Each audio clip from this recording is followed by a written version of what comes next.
Welcome to this week's Real Talk with Jill and Tia and our special guest, Kristin, right down here. Woo! Woo, 1 day before vacation. Right? Short week here in the US. We're just like ticking off the days because tomorrow is the we don't have to go to work day. Yes. Most people don't have to go to work day. But we appreciate those who still go to work for us, like firefighters and police officers and emergency workers, because people are stupid on the 4th of July. So we need them. Thank you for being there. We need some people, right? Yeah, and we get that there's a lot of companies who actually don't even shut down manufacturing for the 4th. So thank you for showing up too. Yeah, that's right. Absolutely. That's right. So thank you for keeping the lines going and moving our food. Yeah, absolutely. And I think it's really relevant too to our topic of cybersecurity, right? Which, Kristin, you have been the leading voice in cybersecurity, especially when we think about the food industry and sort of the voices that are starting to rise. And with cybersecurity, you're the one that's carrying the message around. We need to be paying attention a little bit more to it and how important it is for cybersecurity to be a top concern for food organizations. So we're excited for today's conversation with you. We're so happy to have you on our show. Woo! And we know our audience is really interested in this conversation and how it relates to the work that they do and how they can help, right, raise the awareness around cybersecurity. Definitely. Thank you for that. That means a lot that you recognize that I'm trying to have a voice in this, because we need to advocate for it, because I want safe food just like everyone else does. Even though I don't directly control that, I do indirectly control it with cybersecurity and technology. So I feel really passionate about it. And thank you both. And I love that I'm here. You've been on my show, so I love that we're doing this. This is great. Yeah. Well, and I think, once again, the more we can raise awareness and message around it, because I think as we think about the role food safety quality people play with like business crisis planning and their role in there, like, how do we think about kind of IT and security a little bit differently? Because even before the show, right, we were just talking about like even lab equipment, like it's easy to hack into things and we don't even necessarily think about that can be an entry point. And so it's not just the IT's department to think about everything. Like, we have things that we need to really consider in a different way than we have in the past, because the world is changing around us. Yeah. And we're continuing to implement more and more technology, right? Like, I'm sure we've already had like 2 or 3 shows on technology and onboarding technology. And it's just, it's a part of how we get work done now. And we're continuing to push that even within food safety, right? Because it makes our lives easier, right? And during operations, but if something goes wrong, it's easy to pull information up that is electronic, but that also opens up to cybersecurity. Yes, definitely. And I think people need to realize that the food industry needs to move away from the recovery mindset and focus on the resilience mindset, because you want to be able to still continue to produce in the face of a cyber incident or any type of incident and be able to recover while being resilient. So I think if we can shift the mindset more towards that resilience piece, I think we're actually going to be more successful rather than, oh crap, now we have to recover from whatever happened and this is horrible. I think this is why business continuity planning and disaster recovery planning, especially when it comes to leadership, is so crucial. Understanding your business, what are your critical assets? Cybersecurity has a view of this in a different way. It's not just about protecting data. And I think people get concerned that cybersecurity is, well, that's just data security. Sure it is. That's great. That's what we do. We protect data. You know, that arbitrary, like, invisible thing that's floating around us at all times, it feels like. But it's more than that in the food industry. It's cyber physical. So what I mean by that is, probably the most rudimentary way to say it is, you know, those smart light bulbs that a lot of us have in our homes now. You can walk over and you can flip the light switch, or you can flip the switch on the lamp, but you can also get your phone out and you can program it and you can hit it and turn it on, or you can have it turn on at certain times. That is cyber physical. You have the ability to work with it physically and you have a way to work with it digitally. And the food industry is huge on that now. We still have to have a button to stop, right? That's a big thing. But we also have the ability to control the lines in various places via tablets or computers or automation systems or robots or whatever in that regard. So I think we have already moved into digital in the food industry way before, a lot of other places did. Yeah. But we're behind when it comes to cybersecurity. So like healthcare and finance are pretty ahead in cybersecurity because they've dealt with cyber attacks in a longer capacity. So there's a lot more robust controls around it. But because food has that cyber physical element where healthcare does, I'm not picking on healthcare, but finance not necessarily so much. Where they have better controls and better understanding. There's more rhetoric, there's policies, there's regulations. We already know the food industry is heavily regulated, or it tries to be. There's a lot of controversy there. But there isn't really a common playbook per se for cybersecurity in the food industry specifically. And this is where I feel like we need to have that bigger conversation. They are trying to do things. There's the like the Cybersecurity Farm Bill of 2024 that's trying to help with that, creating like tabletop exercises, simulated exercises to help people understand what an attack looks like. But they're only mandating it every 2 years. And most people understand that you need to do it once a quarter at a minimum. Otherwise, how are you secure? Because hackers have the technology way ahead kind of feeling. Right. Yeah. And it's quite interesting how this plays out. So I think I love that people are trying. Like I'm all for like, go for it, try, but we need to do it a little bit more of a due diligence towards it and figure out what works and what's not going to work. Because ultimately behaviors and people and process are going to circumvent any technology anyways. Yeah. I've seen it in my own career. I've seen security controls just completely be ignored, and production and safety are the most paramount things. And cybersecurity, you can take a seat. If I can't get my stuff out of the warehouse, then too bad, Yeah. So I think it's that working with people and recognizing that you have to have more context to what you're doing. And that's key, and that's paramount as well. Yeah. If you don't understand the people and what's going on, then how can you help create controls that are going to work with them rather than against them or hinder them, whether it's safety or production. The agricultural side of the house is really coming along with this as well. It's scary actually how fast things are developing in a negative capacity, and we're stuck in recovery mode, right? We can't get to resilience because we're still recovering. And how are we going to do that? And I want to make it really clear to everybody who's listening that even if you're a small manufacturer or a small farm, you're still a target. In fact, you're probably the more vulnerable target, because if something actually happened, would you know what to do? Would you survive it? Between the payout and what you'd have to do to recover from it. So I'm not trying to scare anybody. I just want to wake up people to the reality that if something does happen, do you know what to do? And probably some people are like, well, yeah, I'll call somebody. Who are you going to call? I mean, I hope you call the FBI. Call Kristin. No, well, yeah, that's not going to happen at that time, right? That's too late. If you want to call me, that's fine. But I would say you need to call the FBI too. We need these criminals arrested. We need to get these criminals prosecuted for what they're doing. And especially with the food industry, and we've seen this already, that nation state attacks are definitely coming for us. It's already been proven with the wars that are going on right now that cyber warfare is here. And again, not trying to scare anybody, just being real. And I think that we have to be real about it. It still feels, when I talk about cybersecurity people, it still feels very like space, sci-fi, like it's way out there. It's not really here because it's not been around that long. It's been around for like 30 years maybe. So people are like, ugh, like I don't even understand how to type on a keyboard, or all these emojis and all these apps and all these other things. If you didn't grow up in it, and I certainly was part of a feral generation, so I didn't grow up with it until I was later in my life. That's hard because you remember how to do things on an analog level, and that worked fine. Like there's nothing wrong with it. But that's the knowledge we've got to capture, and that's the knowledge we need to keep, because that's resilience, right? Can you shift your entire production to paper if something happened? Yeah. Yeah, that's great.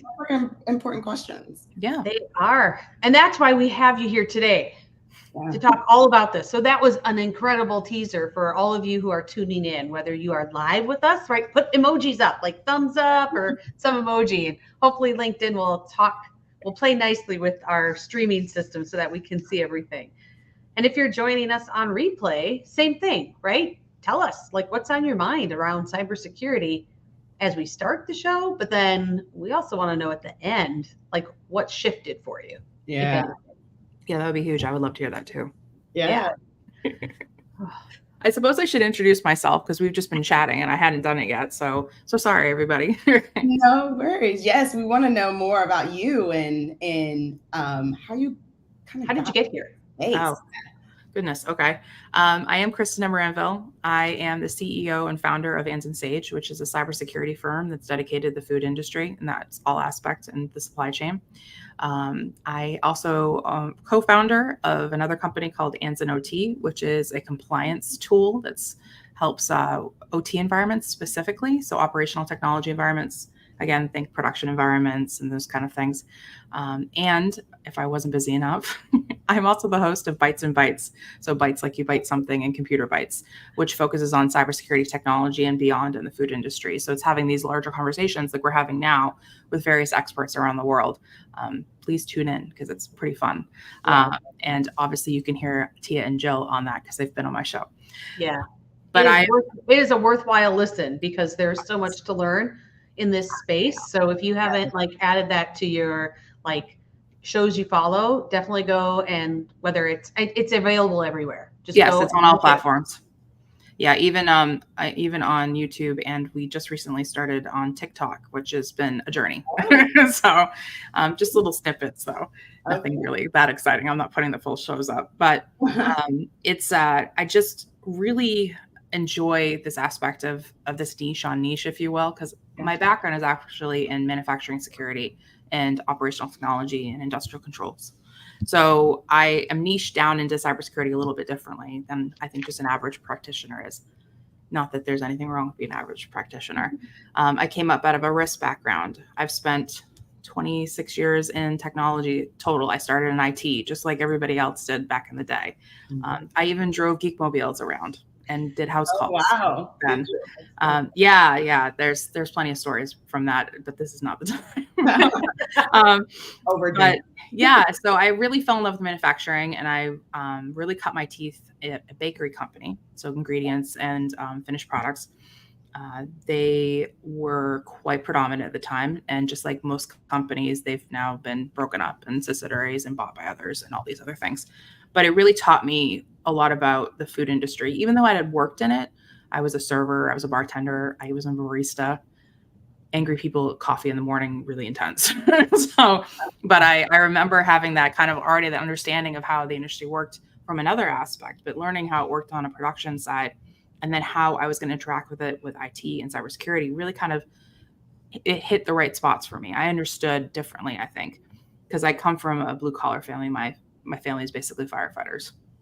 So I kind of already had that mentality of what to do to save the world kind of feeling, and realizing that what we're doing with cybersecurity, specifically in the food industry, it's not just about protecting that data. It's about safeguarding lives, because what we do and how we interact with those products, not just the food products, but the technology that makes the food, we could affect human life. So I started to really understand this differently, and I kind of became a little of a weirdo, because I'd be like, hey, we're not just safeguarding data, we're protecting lives. And people are like, shut up. They really were like, what are you talking about? Right. Thankfully, when you're in the OT ICS space, we all get that, because we all work in critical infrastructure. And it's been a really beautiful journey. So getting to where I am at right now with my companies, they're only 2 years old. They'll be 2 years old in January. And I started it because I really saw the need that we needed to focus down. We needed to have a bigger conversation. We love to focus on oil and gas and electricity. That's fine. There's no problems. There are no issues with that. But we haven't really been focusing on food or water. And we kind of need both to live. It's sort of one of those things where we probably could function without electricity, even though it would be really painful and we all would hate it. We wouldn't have the internet. But can't survive without food and water, Right. So I think that this is the conversation that's really been weighing on me a lot more heavily than normal, is how do I fight for that? How do I fight for this industry more and be an advocate when people are wanting to spend their money other places, where they give their time? And it's definitely become apparent. I speak at a lot of conferences now. People are like, oh, this is niche-y. This isn't going to resonate. I'm standing room only. This is a topic everybody wants to talk about. It is. It's it's really, really important. And I really thank you both for letting me have a platform to talk about it yet again. No. Well, Kristin, I think we have some similarities because the things that we do aren't the things that people are like, oh, yes, sign us up. This is like the next greatest Go-Gurt or bakery item or like, it's not that. But these are the fundamental pieces that keep our businesses running well. It's the things that move us from being, like you talked about earlier, being reactive to like we're being proactive, progressive, resilient. We are. Our companies, you and ours, right? We help people move into this space where you've moved past we're just like trying to get through day to day or week to week. There is more substance here because of doing the work that we do and when we do that with clients. Yes. And I think the term visionary and futurist have been used to describe both of you and myself. And it still sits a little weird because you're like, but I'm just trying to do what's right. Like, I don't care what you call me, just let's get on with it. And I think what's needed, right? What's needed in this space, what's been missing, right? What's been missing in our careers, right? And what we know as we move forward as a food industry, we know we need to fill these spaces. For us, right, around how do we equip people with those skills of resilience, of self-awareness, right? Those leadership skills that's needed to be able to handle something like cybersecurity. Because you also mentioned it earlier that a part of it is the technology, right? But being able to understand human behaviors, being able to understand how humans interact, right, with data and how to protect that piece. You kind of need to understand and have those skills in order to put something in place that is proactive so that if something happened, you're able to respond appropriately and have that resilience through. Yeah. And you just reminded me of an incident that happened earlier in my career that I probably wasn't as equipped to handle as I would be now because I was too green. But the bakery company that I worked at, there was obviously there was a peanut area and a non-peanut area because allergies are really scary. And they actually didn't have any type of physical or security controls, access controls, whether you're badging in or out or any kind of physical barrier blocking those two areas. It just was well-known peanut area, non-peanut area, right? Well, there was an employee who was upset, didn't get their bonus, whatever happened, bad day, breakup, I don't know what it was. Decided to take it upon themselves to walk between the areas. They had to recall something like, 5 million cookies. And it was a predominant cookie place. Like these cookies were coveted at the time. They were the best. Like everybody loved them from a very large fast food chain. And of course, they had to put signs up on the fast food chain door that said, there was an incident with allergens and all these things. And looking back on it, whose responsibility actually was for that controls to keep that from happening? Was that food safety? Was that quality? Was that production? Was it security? What was the, nobody can answer that question. But to me, that's a security thing because it's about access control. Why would you want to give access to both of those rooms without some type of a barrier to biometrics, key card, something, a door, like a door, something. Yeah, something. And I think back to that behavior a lot of, am I giving someone, unfortunately, the ability to do something like that? Or am I going to have to think in a way that's nefarious about how people's behaviors are going to interact when they're disgruntled, right? And that's what it came down to is, I actually have to think that way, not because I'm living my life like that. That's not what I'm saying. I'm not some kind of like sadist or whatever, but like, you have to think in a different capacity of, well, what's the bad stuff that could happen? You have to let your imagination go. And this is why I always say, if you want to work in this industry, specifically here, you have to be curious and really let your imagination kind of go. In order to write those business continuity plans and then write security controls that work with the flow, right? Rather than against it. And I always come back to that.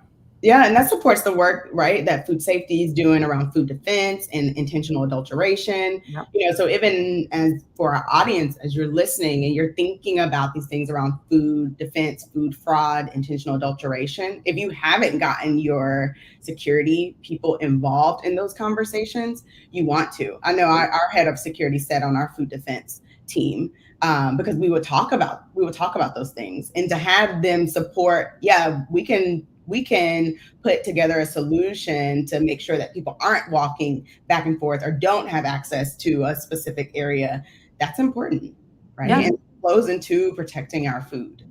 Yeah. And also, it's a simple thing, right? It's not like we're asking you to buy new things or do stuff. It's just adjusting behavior, right? Yeah. That would is ultimately free-ish, other than maybe some training. But it also comes down to leadership pushing these behaviors, right? I shouldn't say the word push, encourage. We're not pushing, we're encouraging. Inspire. Encourage, inspire, influence, insert the word of choice. And that's the tough thing about being a cybersecurity professional. You're almost put into I know I'm going to say a dirty word here, a politician type role where you have to go and make friends and kiss some babies and get people on your team and get you on a side. No, I'm serious. It's like really, it's very much about culture in that regard, where you have to find a way to fit what needs to happen to protect the organization in a way that doesn't interfere with other people's roles. Or if you're going to interfere, you need to do it in a way that's a partnership, not a you shall do this, here's your 10 commandments kind of thing. And I really think that people also think cybersecurity is just like, oh, a strong password and two-factor authentication, which it is and it should be, that's fine. And we go through our compliance training once a year, so I know what I need to know for cybersecurity. But you don't, because you're still holding the door open for people when they come into the office. You're still walking in places you shouldn't be. You're still moving. You're putting your phone on the Wi-Fi in the warehouse. Please don't put your cell phones on the Wi-Fi in your office or any of that stuff, because God knows whatever you're looking at. If you click on a link on that phone, that hacker's got access to your network, which means your computer and everything else around you on top of your network for your office, your production floor, everything. You got to think smarter, not harder. You know what I mean? Don't make it difficult for these people to get in. Just like we put locks on our front door, right?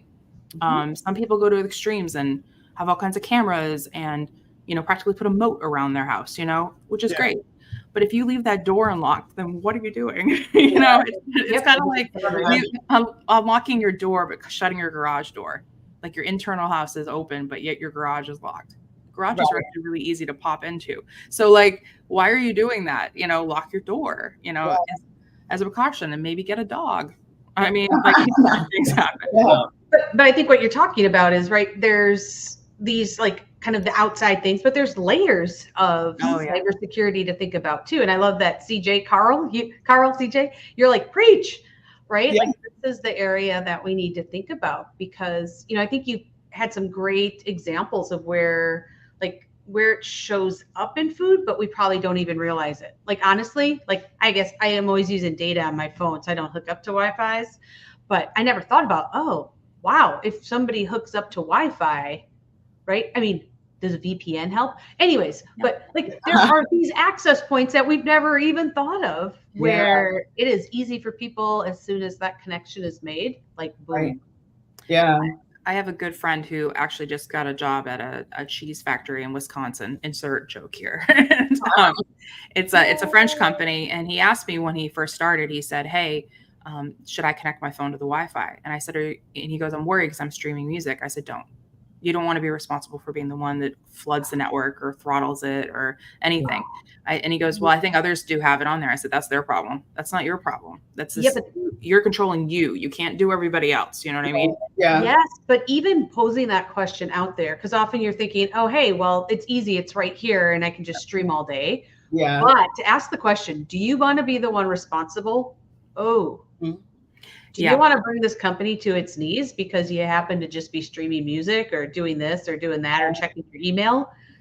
That gives all it would take is one bad click on your email, your personal email, and it's undone. It's really that kind of scary. I think the other thing too is I love it when people call me up, and actually it's a lot of food people who call me up or text me and say, "Hey, I'm at a conference. They have Wi-Fi here. Can I connect to it?" And I said, "Okay. Is it open? What is it? Is it password protected?" They're like, "Oh, it's open." And I'm like, "Do you have a VPN on your phone?" And they go, "I don't have that." And I said, "Don't connect it. Don't do anything." You really need a VPN if you're going to connect to a Wi-Fi that's outside of your own trusted home Wi-Fi. I will make that very clear. Working for a company, the CEO was connected to a Wi-Fi in an airport, and she thought that she had it connected to the airport Wi-Fi. Well, what she actually ended up connecting to was a device called a Pineapple. it like literally looks like a little pineapple. It's like a little router, and it spoofs the good Wi-Fi, if you will. Okay. But really what it's doing is it's just stripping everything off of your phone. Wow. All your data, your history, your passwords, everything. Wow. So her Active Directory got compromised. So that means her user ID got compromised. So that means the hackers were able to get into her email because she was CEO. It's pretty bad. She didn't want to change her user ID. It became a real hassle because the help desk had to keep unlocking it. Finally, we convinced her to get another ID. But she, instead of actually owning the incident, because shame is difficult, we have to deal with it all the time, especially in security. This is why I say we're really about the business of mitigating shame. She laughed. She thought it was hilarious. And she laughed with her executive team. She's like, I'm so silly. I just, ha, ha, ha, like all this stuff. And I literally looked right at her. I said, this isn't funny. Please stop laughing. This is not funny. This is serious. You're creating a behavior pattern that will go down to the further levels, that this is just funny when it happens. It's not funny. We could have had like major breach from this. Yeah.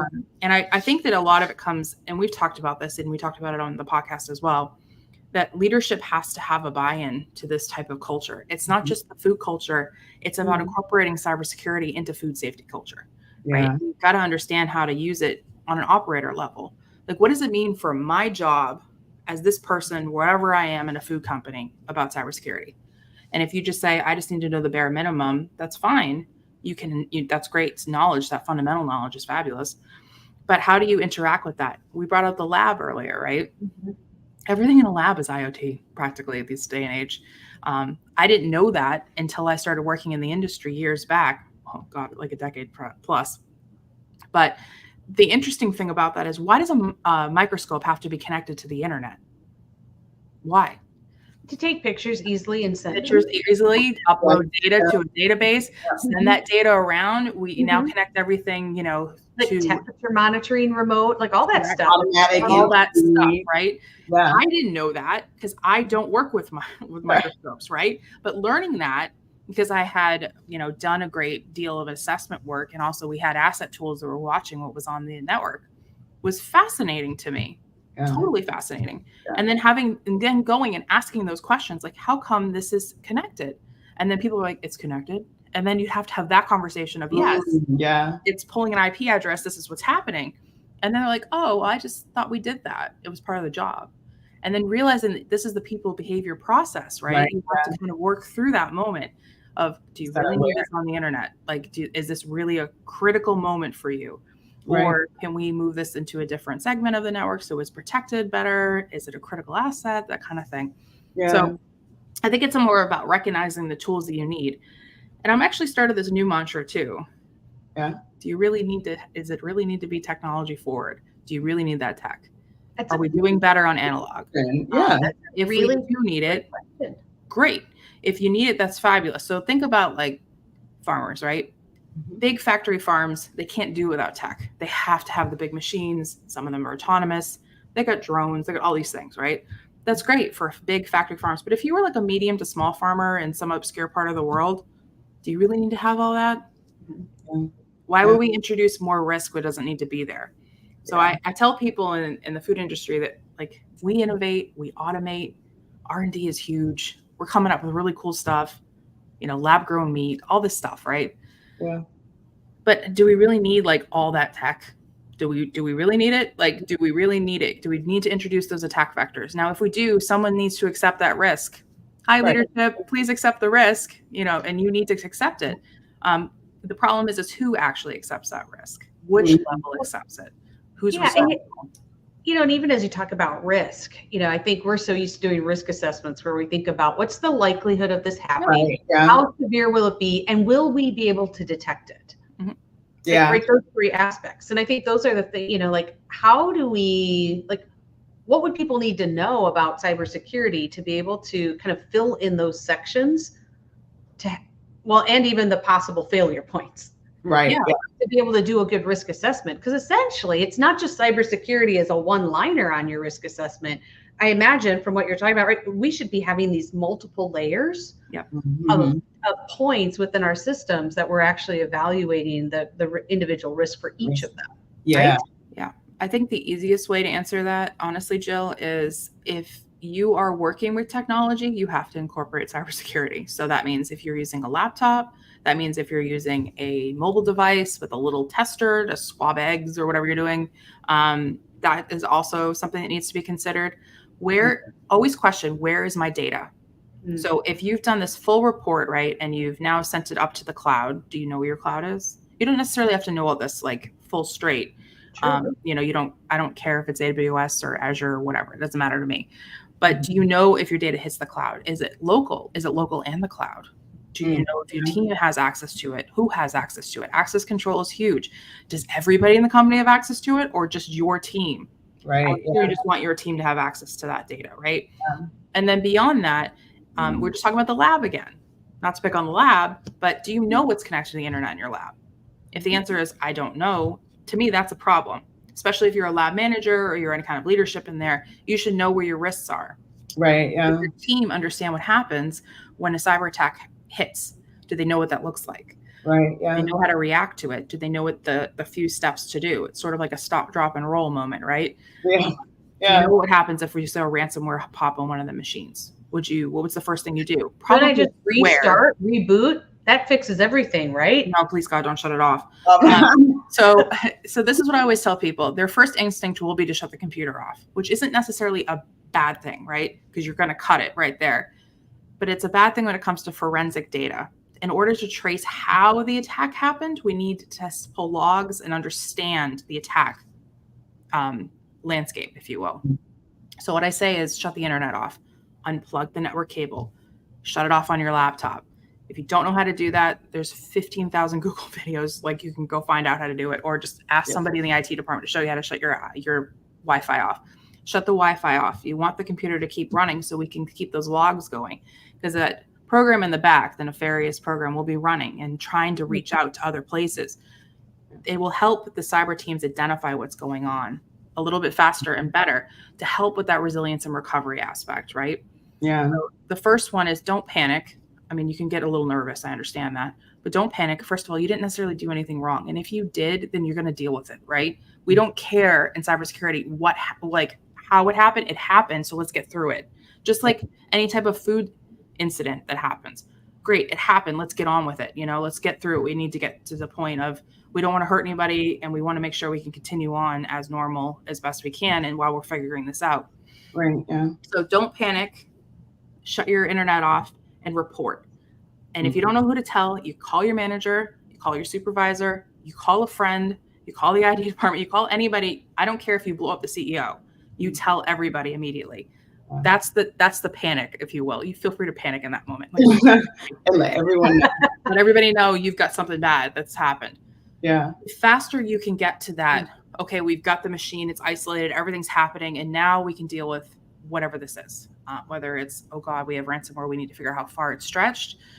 They can start calling crisis teams, all those things. They can call them tiger teams, crash teams, whatever you want to call them. I've been involved in a few of those in companies, and I'll tell you, the rapid pace in which the lawyers race in is really intense. And everybody kind of like goes into a huddle, and it really becomes like a crisis zone and crisis management ultimately.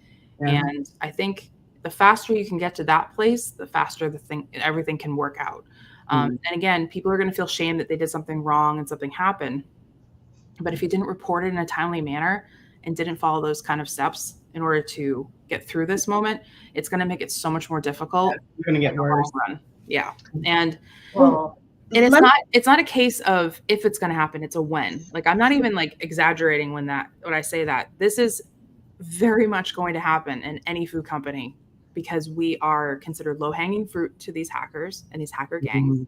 We are 100% a target because, hello, food supply. Not. Yeah. So you're gonna wanna pay the ransom or want to do something to get back up and going, because it's up to you if you want to pay it. I'm never going to advise to pay or not to pay, because that's not my call. Companies do and companies don't. You've got to figure it out. But the really important pieces, and I hope that everybody hears me, and especially in a leadership capacity, is make sure your backups are intact. Because if your backups are intact, you can survive this a little bit better on the resilience front. If you don't have good backups, or if your backups got corrupted because of this attack, that's going to be the problem. You won't be able to pay your employees. You won't be able to connect with your third parties. Right. operations. Kristin, that's really where my next question is really, how do we prepare to be resilient? Right? Like you mentioned that early on, we talked about it even throughout. But as we think about, okay, I want to be more proactive with the work that I'm doing. I want to make sure that if something did happen, we have things in place. What should people be thinking about in order to be resilient? I think especially in food companies, incorporating cybersecurity into food protection culture. So if you are talking about food safety, you should also talk about cybersecurity safety or any type of that within it, because it's all connected with the digitalization, right? Mm-hmm. I know that seems like a very like pie in the sky kind of thing, but it's true.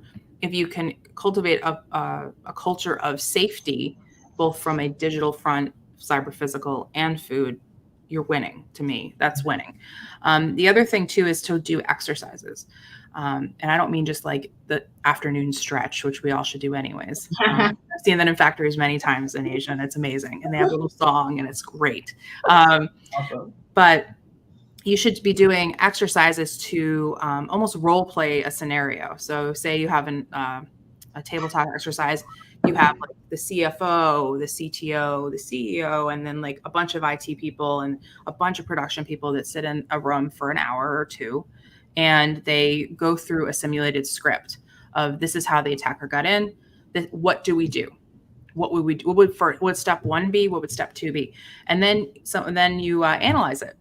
And a lot of people realize that they actually didn't have a workable playbook, that they didn't have a disaster recovery that made sense, because the disaster recovery phone tree, if you will, was 12 years old. Right. Yeah. You know, or it works there anymore. It's sort of like preparing for, it's like writing a fire escape plan, right? This is what you're like trying to do. recall planning. People do that with recall planning and find, wow, right, we have outdated contacts, or we wouldn't actually, like this SOP doesn't actually tell us when we do this or how this fits in or when this comes in. So, or I think where we relate that for people, cybersecurity, like that planning and running simulations really is like, it's actually the most effective, because it gets people in the mindset to almost be creative in their own role. Or you could even mix it up and make somebody else play a different role. Like you're going to be the lab tech, and you're the CEO, and then you're going to do this, and you need to think about your job. And then you have to think about the fact that you don't want to lose your job, and you have a family to feed. And, you know, this is an hour to hour thing and a paycheck by paycheck situation. You get granular with it and get people emotionally invested in it. And then have that moment. I almost call it like Dungeons and Dragons for the workplace, because you're going to play a role, but your own role normally. The other part of this too is it really puts up what works and what doesn't work. So what are we missing and what are we not missing? Do we need a stronger security control policy, let's say? Do we need to have better controls around our new production line, which we totally forgot to actually call IT and security about? We just stuck it in. Thanks, engineering team. It happens. It happens all the time. It's so cool that we can get the manufacturer on the line at any time and dial right in. Woo! Yeah. And it's one of those things where, when was the last time you had gone to a factory? Have you been in one? A lot of times corporate offices are attached to a factory, and that's a lot of politics and a lot of really difficult moments, but they understand that production environment, and those people understand the corporate environment a little bit differently. So getting those type of people that you're in a different factory in a different state to come in and have that conversation with people that work on the corporate side is really interesting. Yeah. I think also too that at the end of the day, the factories and the production environments are there to generate money. That's where our paychecks come from, regardless if you're on the production floor or you're working in the corporate environment. And understanding the roles and how they work in those type of simulated environments also gets you to start thinking about, oh, hey, maybe I'm influencing their behavior as much as they're influencing mine. Maybe I need to think about this on a leadership front and be more enthusiastic about getting people to be secure, whatever that looks like for whatever they're talking about. I think people get nervous about cybersecurity because, like I said, it's not that new. It's new. It's not that old. Right. And a lot of the things that I've learned recently that have shattered me, actually, is when you go to get an MBA, so a Master's of Business, for example, and if Dr. Darren is listening to us right now, he's probably nodding. They do not include in the core curriculum cybersecurity at all. You get a Master's in Business, you go through finance training and statistics, but not once do you go through cybersecurity. Yeah. How do you deal with data security if you have a master's in business? Like, that doesn't make any sense to me. What? And so this is the problem, is we're not teaching it. Don't get us started on MBA. No. There's a lot of question marks around. We're not teaching at an early age the right stuff. We're not even teaching food safety early. People still wash their damn chicken. Like, here we go. Like, right? Like, there's a lot of things that we have a lot of disinformation to back up. So even when we're in these production and food environments, we actually don't have an understanding of what any of this is for our environment. I don't care about what everybody else is doing. I care about what's going on in your factory, in your environment. And then your sister factory could be a little bit different. Yeah. But getting people together to have those conversations. And then people are like, well, when are we going to do that, Kristin? We're busy. We got production to do. And I'm like, great. You have lunch, don't you? Yeah. Talk about it at lunch. I'm like, let's do a pizza party. Right. Yeah. If you want a pizza party, whatever. Or donuts in the morning. It doesn't matter, right? It's a food key. Yeah. Well, and as you talk about that, I think about, we started part of the conversation off about, even this perception of what cybersecurity is, because like older generations have lived in analog, but we have so many digital natives too. Yeah. And so when we think about talking about cybersecurity within our organizations, I would imagine the more we can include diversity of thought, age, experiences, the stronger we're going to be able to will be when we look at what our risks are, what our threats are, where things are actually happening. Like, what's your take on that? So legacy knowledge, the people that have worked in an organization for 20, 30 years, which seems kind of like a thing of the past now, unfortunately, those people are critical assets. That knowledge is super amazing. That tribal knowledge, that I know I got to hit this pipe this certain way right here with this wrench, that legitimately is real. Rather than, I'm going to hit this button and it's going to make it work, I've had a lot of conversations with those types of individuals. They definitely feel left out and left behind, I guess I should say. But to me, they're the most important, because when digital fails, we switch to analog. That's part of the resilience, right? Yeah. There's been several companies, especially this year, that have had cyber attacks that switched over to paper. Recent, I think everybody's heard about this, the car dealerships. They're all on paper right now because their systems are screwed up. They can't use them because of the cyber attack that hit. Yeah. Wow, I didn't know about that. Did not know that. It's okay. It's fine. It's you don't listen to the cyber news, right? Why would you know? Buy a car.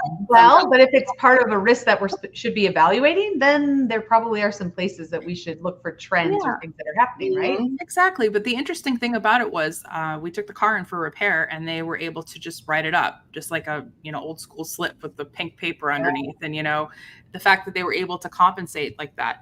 Can these food organizations do that? I mean, I went through a really bad SAP implementation. I'll just leave it at that. Everybody who knows. And we couldn't get trucks to move that day because the ERP system was just destroyed because we couldn't install it correctly.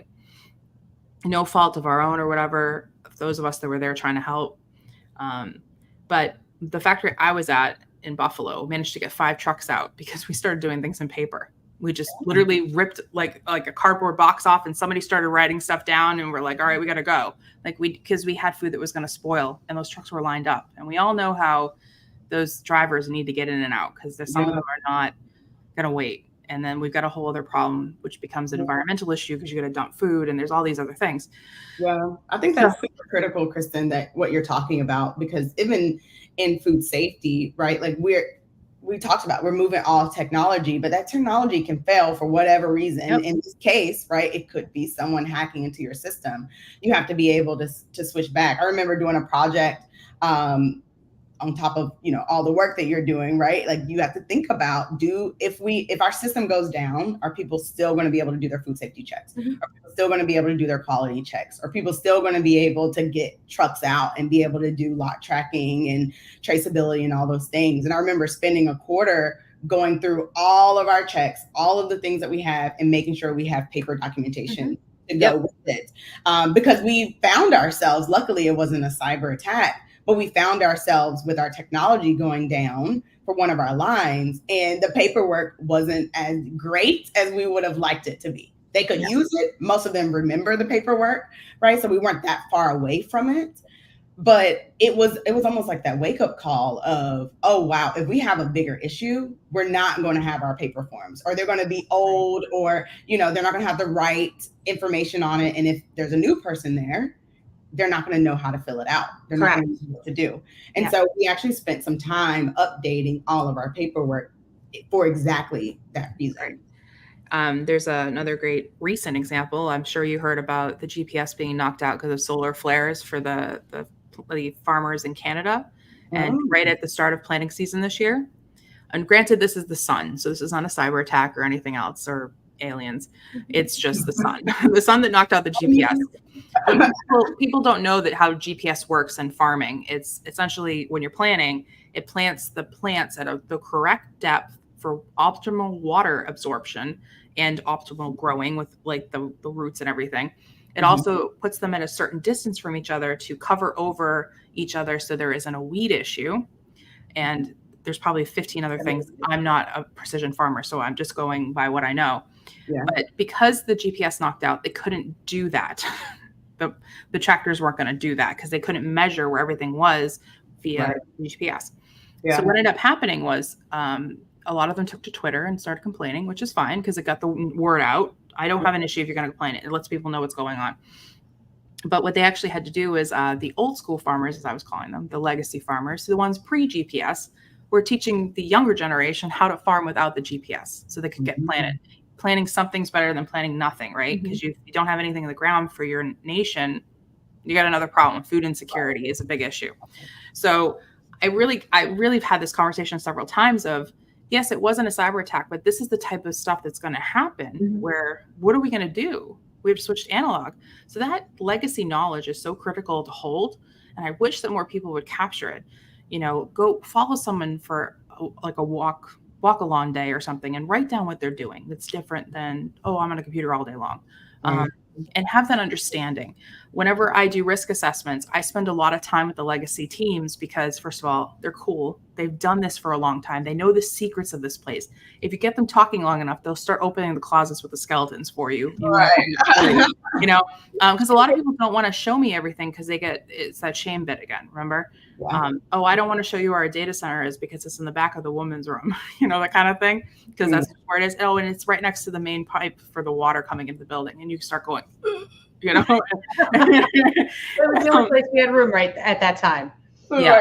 And it's so funny because as long as you show that respect and you respect their job and what they're trying to do, and you're trying to partner with them to do it to their best of ability, and keep them safe so they can go home to their families and we can have safe food, it's a win. We're all winning. That's what we want to do.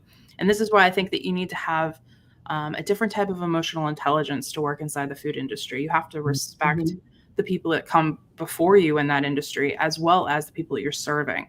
And I think when we lose that ability, especially from a technology standpoint, because technologists just want to break, fix, or circumvent bad things and all this stuff. If you lose that realization about the food industry, you start to not create controls and not be as helpful as possible. Yeah. So I think that's a great question. Jill. 100% critical assets are legacy people. Well, and I think it also highlights, once again, the importance of good leadership. Not just good, but great. Yeah. Because even we have legacy team members, which is fantastic. Like a lot of times when people aren't in daily task jobs, we don't have a good understanding of what they actually do. We're like, oh yeah, they're responsible for that. But what do they actually do? Yeah. But that too, that information is so powerful to capture this legacy, tribal knowledge, whatever you want to call it, because when they go out the door, whether it's retirement or cyber attacks or whatever it is, like you need to know. And so you need some leaders who actually value that, because that is another risk for your organization when you don't have that information. And so stepping into the space and bringing people along with you and helping them know it's not about shame or it's hiding or job security. It's about like we all thrive better together. And do more when we have these open conversations and we work on these things together. Yeah. When a cyber attack hits, right? And this is what I think leaders need to start thinking about. When a cyber attack hits and it shuts down your production, right? What's the first thing you do when production goes down? You send your employees home. You send them home, right? Because you can't pay them. They're hourly. They're standing there. They're going to go home. So what does that do? You don't pay them for the day. That's going to really screw some people up, right? Also, on top of it, you're going to create disgruntled workers. It's not their fault the cyber attack hit. They're just doing their job, right? Yeah. It had nothing to do with whatever system got attacked, probably. So now you're creating a culture of distrust because you should have had that figured out because I need my job. Right. Or you're gonna have retention issues. People are gonna be like, toodaloo, I can go work at the other one down the street. Yeah. I think people forget that that aspect of people, where you have to treat people with respect. So in order to stay resilient, you need to be able to keep your teams running and working. So, I mean, yeah, sure, you could probably figure it out that you could work with paper, but if you can't move the product, like physically move it, that's a problem, right? Exactly. And that's where investing in relationships beyond just command and control and work relationships helps, because that's a great time. I mean, not that time particular, but how great would it be to be like, okay, team, here's what's happening. How do we get through this together? Right. Or knowledge from your team in those moments versus like, we don't need you. Like, no, we need you more than ever right now. Right. Let's exactly. Plan together. Or the executive team rolling up their sleeves and going in to help, you know? Yeah. I used to love when they would walk the floor incognito. I mean, people kind of knew who they were, but like, they weren't like the VIP tour moment. It was literally, they were just they had their morning constitutional walking the floor, if you will. And within the safety parameters, of course. And I always loved that because it gave people a sense of, oh, they care about this place. They care about us because they're taking the time out of their busy schedule to walk the floor. Yeah. And then I noticed when leadership changed and that stopped happening, it became this culture of isolation and very much of us versus them. And they don't care about us. And why would they care about us? We're just here to make money. And that to me is so damaging on a security front because, again, people process behavior causes these issues. Yeah. Social engineering happens because people get upset or they know that they can circumvent and create chaos and get ahead. If someone offered you $3 million to steal a recipe for Twinkies, I mean, if you were upset and didn't care, I mean, maybe that's a thing you would do. Yeah. I do think about that quite often. It's the Willy Wonka thing with Slughorn and the everlasting gobstopper, right? If you give people enough of an incentive, they're going to do whatever they're going to do. Yeah. Kristin, I like the way that you talk about this because you really have a way of connecting this very technical field of cybersecurity and bringing in these aspects of human behavior, which, that's what I think people have been trying to do with food safety culture. But so many times we focus on the technical side of it, right? We focus on the programs that we need. We focus on the technical skills that we need. We focus on the risk assessments that need to happen. And all of that needs to happen, right? Like you need people that understand cybersecurity and all the areas that it could play in and how do you do those risk assessments. But if you do not have the leadership skills, right? If you do not have the ability to pull these collaborative teams together, if you do not have the ability to not create the disgruntled employees or deal with disgruntled employees when it happens, because sometimes that happens, right? And you had no idea, right? People are going to be disgruntled about it. But those leadership skills is key to really having the culture you want to see, even outside of the technical piece. So I love it the way that you talk about the technical aspect and bring in those behaviors, leadership skills, because I think that people forget about those things. It's about community at the end of the day. The stronger your community and the more resilient your community, the more likely you are to survive. That's a human thing. Yeah, it's a human thing. And it is. Yes, and a community will take care of each. Community is a space where we don't all love each other, but we are here to take care of each other. That's right. Because what happens to you, we'll do it. We step into that space. Yeah. Yeah. And we've lost that, unfortunately, because of the internet, I think in a lot of ways, we don't have the sense of community that we did back in the day. We may not have liked everybody in the town that we lived in, but we were definitely going to throw down for that town or that village or wherever you come from.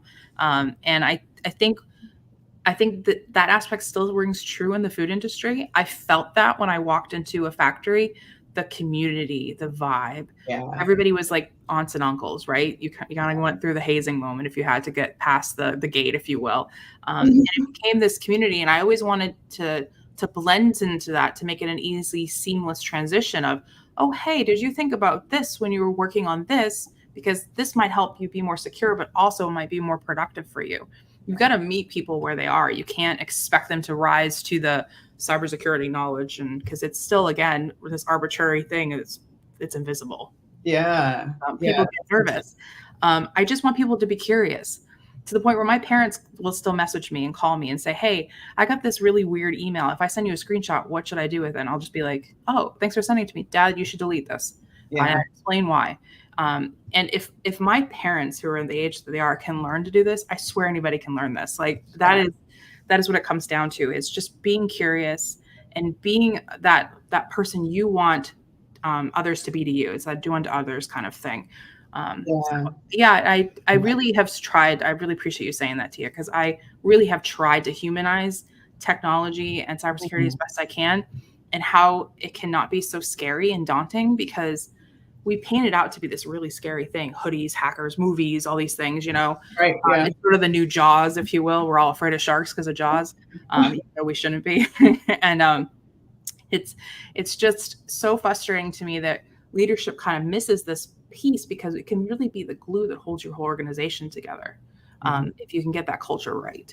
Yeah. And that's why I really love what both of you do, especially working with the leadership teams, because you're encouraging the same type of behaviors, culture, people, community. Let's do this together. This is not just a one department versus the other department. It's everybody coming together for the greater good of food. Yeah, I love that. And Dr. Darren Detweiler, he is listening.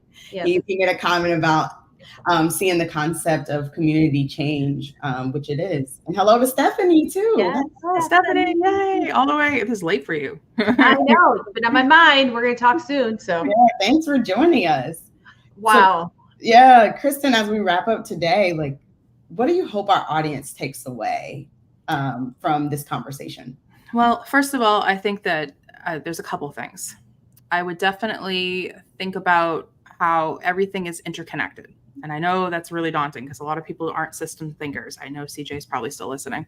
And what happens in one area of your environment will affect the other area. So say like you had a problem with raw goods coming into your production, right? That's obviously going to make your product gross, or something's going to happen with it that's not supposed to happen. Or if something happens in between your production line, it's going to affect your end product, whether it poisoned it or it's something's happened, it burned in the oven, whatever, right? It's all interconnected, right? Yeah. Same with systems and technology and cybersecurity. We're all interconnected. So what happens on one end will affect the other. That's why when I told you what the steps to do during a cyber attack is to unplug the internet, that's so you don't affect everything else, right? So it's that kind of mindset. But what I want people really to understand is don't panic. You don't need to know everything. You just need to know where to go when something happens, or where to go when you have a question. And no question's a bad question. I think that we shame each other for asking questions that seem rather obvious to each other. I know that sometimes cybersecurity and IT can feel like they're in an ivory tower and you're just like the peasant begging for food. Please don't feel that way. We're not all like that. And I apologize if that's ever happened to you. I think that you should have that common ground with people. Get to know your IT team, get to know your cybersecurity team. If you do not know who they are, if you even have one, a lot of times, unfortunately, they're outsourced, right? So you can't really develop those relationships, but you probably have a leader that is responsible for it. So get to know that leader, especially if you're like the head of a lab or head of production. And again, I realize that this takes time away from your job. So don't feel like you have to go out of your way for it. Meet them for a coffee, meet them for lunch, meet them for 5 minutes on the floor while you're putting your coat on or whatever. I think that it's about that community and understanding. The other thing is, especially for leaders, you need to get to know your teams, full stop. If you do not know your teams, how the hell are you supposed to be a leader? How are you supposed to make policies and direct and do the right thing, especially since we love to innovate and we're usually forecasting 3 to 5 years in advance? How can you do any of that if you don't know what's going on? Yeah. Please, for the love of God, do not put technology in and not consider cybersecurity. Like the internet, it's tech. Please talk to your cyber people. I don't care if they're outsourced or not. talk to them, because you can't just drop it in and expect it to be secure, because it's not. Right.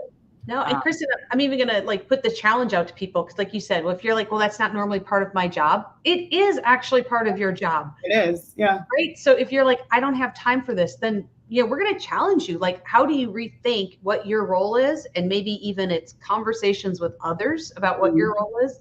Because too often things like cybersecurity and people are the things that are the afterthoughts in roles. Yeah. And those are really big parts of many people's roles. So here's the challenge. How do we do that? Because we, like you said, need community to build culture. And if culture is what helps us all be more successful, then we got to be willing to spend the time to do that. And we have to start thinking about it differently than we have, because clearly we all know that we need different pathways to success than we've had before. That's right. Absolutely. Right. And when you're going through your risk assessments, when you're doing your food assessments, note down what technology you're using. And honestly, talk to your cybersecurity teams. So they're doing their assessments too. You're probably crossing data, and especially the food defense teams. You have to have those conversations in order to write your business continuity plans. It's all about resilience. It's always about resilience. Let's get past the recovery and get to resilience. I know we could talk a whole nother like couple hours about this, and I know you have some incredible stories that we haven't even opened the book on yet. Yeah, so I started telling the rat story right before this. So if you want to hear the rat story, let me know. Right, I know. So Kristin, if people want to hear the rat story or get in contact with you or learn more about your podcast, where do they connect with you? Sure. LinkedIn's the best place to connect with me. Obviously, you all see my name. There you go. If you don't see my name, it will be in the show notes. Yep. But the podcast is called Bites and Bites. So bites like you bite something, and bites like computer bites with a Y podcast. We are on all platforms. So you literally can Google search it. There are a lot of bits and bytes, and I think other ways of spelling it. So don't run into those. You're not going to find me there. But it's Bites and Bites. Yeah. And other than that, I'm on all the socials. So feel free to come find me. It's very easy to Google search my name, unfortunately. Thank you so much for spending this time with us and with our audience, because like this is a goldmine of information. And if people are like, we don't even know where to start or what our role is from a food safety quality technical standpoint, like right here, you've got some gateways to like questions to ask, places to go. So thank you for sharing that with all of us. Yes. Great. Well, it was my pleasure. Thank you for having me. Yes, and thank you to our audience for being here with us today. You can find this on our YouTube channel, on our blog. Come back and watch, think about it, and we would love to hear, like, how are you incorporating cybersecurity into what you're doing? And like Jill challenged earlier, right? Like, how are you really making it a part of your role to incorporate these aspects of culture? And we're curious, how did your thoughts on cybersecurity shift during our conversation? Drop it in the comments. We'd love to hear. All right. Until next week, we'll be back here. Sorry, Tia, go ahead. I'm just like, great week. Have a great week. Have a great week. And we'll see you back here, same time, same place for another Real Talk. Until then, like Tia said, have a great week. Bye, everyone. Bye, everyone.